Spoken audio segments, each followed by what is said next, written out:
জীবনের সর্বশেষ যে কাজটা কথাটা বলেছিলেন সেটা ছিল কি?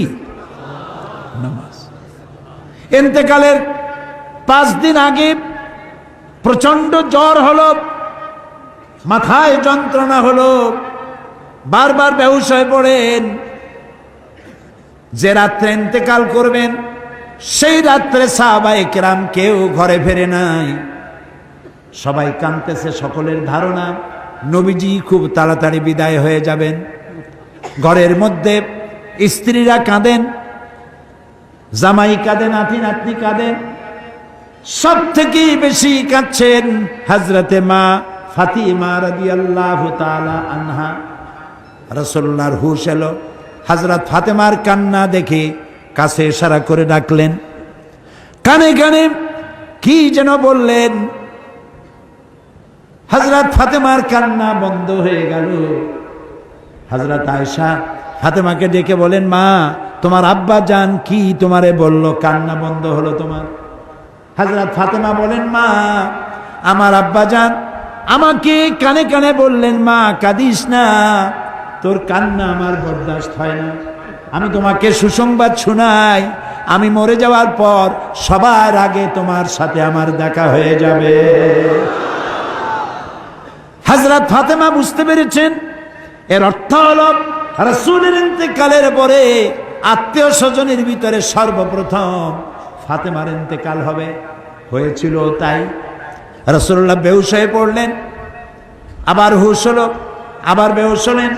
ফজরের পরে হযরতে জিবরাইল এসে বলছেন, আসসালামু আলাইকা ইয়া রাসূলুল্লাহ, হে আল্লাহর রাসূল, আল্লাহ আপনাকে সালাম বলেছেন আর তিনি জানতে চেয়েছেন আপনি কেমন আছেন। তিনি জানেন আপনি কেমন আছেন, তারপরেও তিনি জানতে চেয়েছেন আপনার মুখে আপনি কেমন আছেন। নবীজি বললেন, আমি বড়ই কষ্টের ভিতরে আছি, অসুস্থ আছি। হযরতে জিবরাইল বলছেন, ইয়া রাসূলুল্লাহ, একজন নতুন ফেরেশতা এসেছে আজ আমার সাথে, যে ফেরেশতা কোনো মানুষের কাছে আসার জন্য অনুমতি কোনোদিন চায় নাই আর কোনোদিন চাবেও না, শুধু আপনার অনুমতি চায় আপনার কাছে আসার জন্য। সে ফেরেশতার নাম মালাকুল মউত। হযরতে মালাকুল মউত রাসূলের অনুমতি নিয়ে রাসূলের জাসাদ মোবারকের কাছে এসে সালাম পেশ করলেন। বললেন, ইয়া রাসূলুল্লাহ, আদম আলাইহিস সালাম থেকে নিয়ে শুরু করে এই পর্যন্ত আমি যত মানুষের জান কবজ করেছি আর কিয়ামত পর্যন্ত যত মানুষের জান কবজ করব, কারো কাছে অনুমতি চাই নাই, অনুমতি চাওয়াও আমার লাগবে না। কিন্তু আজকে আসার সময় আল্লাহ রাব্বুল আলামিন আমাকে বলেছেন আমি যেন আপনার অনুমতি চাই। রাসূলুল্লাহ বললেন, মালাকুল মউত, আমি যদি তোমাকে অনুমতি না দেই? হযরতে মালাকুল মউত বলেন, ইয়া রাসূলুল্লাহ, আল্লাহ তাআলা বলেছেন অনুমতি যদি না পাও ফিরে এসো।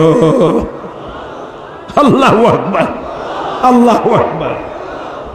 হযরতে জিবরাইল বলেন, ইয়া রাসূলুল্লাহ, আল্লাহ রাব্বুল আলামিন আপনার সঙ্গে দিদারের ইন্তজার করতেছেন। নবী বললেন, মালাকুল মউত, তুমি তোমার কাজ শুরু করতে পারো।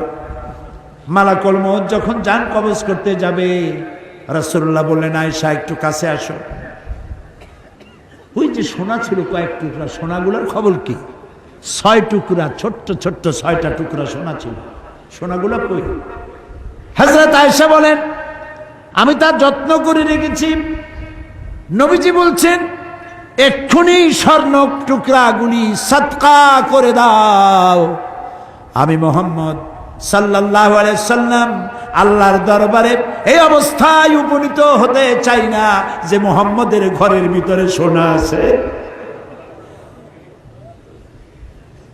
হযরত ওমর রাদিয়াল্লাহু তাআলা আনহু রাসূলের সঙ্গে দেখা করতে গেছিলেন একদিন। ঘরে মা আয়েশা ছিলেন না। হযরত ওমর সালাম দিয়ে ঘরের মধ্যে ঢুকে দাঁড়ায় দাঁড়ায় কাঁদতেছেন, বাচ্চা শিশুর মতো ডুকরে ডুকরে কাঁদছে। রাসূলুল্লাহ জিজ্ঞেস করছেন, ওমর কান্দো কেন? হযরত ওমর বলছেন, আমি বিশ্বনবীর ঘর দেখতেছি, ছোট্ট একটা ঘর, এক কোনায় একটা সরাহি পানি রাখার পাত্র কাইতে হয়ে পড়ে আছে, একটা গ্লাস কাইতে হয়ে পড়ে আছে, আর এক কোনায় 1 কেজি কি আধা কেজি জব পড়ে আছে, আর রাসূল শুয়ে আছেন দড়ি দিয়া বুনানো একটা খাটিয়ার উপরে, চাদর নাই, বালিশ নাই, হাত মোবারক মাথার তলে দিয়ে শুয়ে আছে, পিঠ মোবারকে দড়ির দাগ কেটে আছে। হযরত ওমর বলছেন, ইয়া রাসূলুল্লাহ, আমি তো বরদাস্ত করতে পারছি না, বিশ্বনবী তার পিঠে দড়ির দাগ, পানির পাত্র কাইট হয়ে পড়ে আছে, খাট নাই, বালিশ নাই, আপনি আমাকে অনুমতি দেন, আমি আপনার জন্য একটা তোষক বানাই নিয়ে আসি।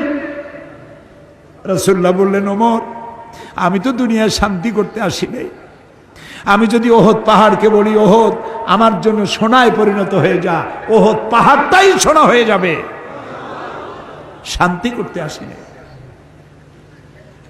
নবীজি বললেন, আয়েশারে সোনাগুলি বিতরণ করে দাও, সাদকা করে দাও।